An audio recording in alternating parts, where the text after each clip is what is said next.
সারা দেশের মতো সিলেটেও ভোটের হাওয়া এখন জমজমাট। নির্বাচনী প্রচারণার খবর জানাতে সরাসরি যুক্ত হচ্ছেন সহকর্মী তাওহিদুর রহমান শাহ। তাওহিদুর, ভোটের দিন তো ঘনিয়ে আসছে, প্রার্থীদের তৎপরতা কেমন দেখছেন এবং ভোটারদের ভাবনা সবকিছু মিলিয়ে জানাবেন। ধন্যবাদ আপনাকে। আমরা রয়েছি সিলেটের ১ নম্বর আসনে এবং এই আসনটিতে বাংলাদেশ জামায়াতে ইসলামী মনোনীত প্রার্থী মাওলানা হাবিবুর রহমান রয়েছেন আমাদের সাথে। আপনি জানেন সিলেটের ১ নম্বর আসনটি হচ্ছে একটি মর্যাদাপূর্ণ আসন।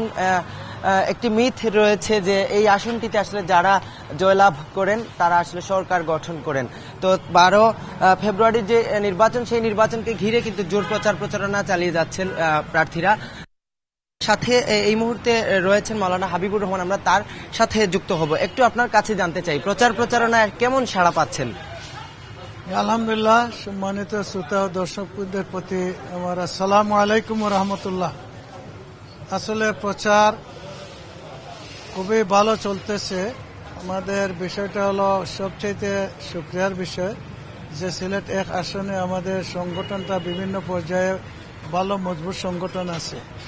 আর দীর্ঘদিন থেকে এই সিলেট আমি কাজ করতেছি, ৭৯ সাল থেকে শুরু করে শিক্ষা প্রতিষ্ঠানে কাজ করেছি, শিক্ষা প্রতিষ্ঠান গড়ে তুলেছি, ব্যবসায়ী প্রতিষ্ঠানে সহযোগিতা আমি করেছি, সেবামূলক প্রতিষ্ঠান করেছি, এমনি সিনা হাসপাতালে তো এখনও নিজেই পরিচালনা করতেছি। এই সমস্ত কারণে জনগণের সাথে আমার সম্পর্ক আছে।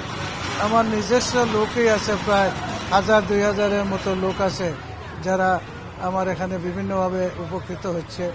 সবাই আসলে নির্বাচনের কাজ করতেছেন, ডাক্তাররা করতেছেন, ইঞ্জিনিয়াররা করতেছেন, আমি সবে করতেছি।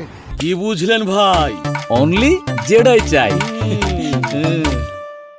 সুতরাং এই সব কিছুর মাধ্যমে এখন যেটা রেজাল্ট আসছে যে জনগণ আসলেই সন্ত্রাস, দুর্নীতি, চাঁদাবাজ থেকে মুক্তি চায় বলে নতুন কিছু দেখতে চাচ্ছে।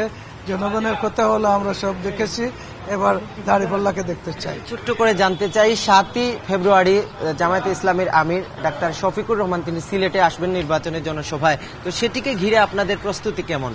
জি আলহামদুলিল্লাহ, ইতিমধ্যে আমাদের প্রচারও শুরু হয়েছে। এইমাত্র আমি মাঠ থেকে আসলাম, মাঠটাও রেডি করা হচ্ছে। সকল ধরনের পরিকল্পনা, ব্যবস্থা সবকিছু আমরা নিচ্ছি, প্রচারের ব্যবস্থা করা হচ্ছে।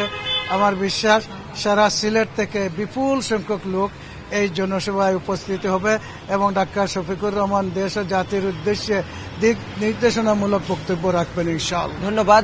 সিলেট ১ আসনে কিন্তু ৮টি রাজনৈতিক দলের প্রার্থীরা কিন্তু প্রতিদ্বন্দ্বিতা করছেন এবং মূল প্রতিদ্বন্দ্বিতা কিন্তু জামায়াত এবং বিএনপি এবং পাশাপাশি ইসলামী আন্দোলনেরও প্রার্থী রয়েছেন এখানে আলোচনায়। তো সব মিলিয়ে সিলেট ১ আসনে নির্বাচনী প্রচারণার এই ছিল আমার কাছে সবশেষ। তাওহিদুর, আপনাকে ধন্যবাদ।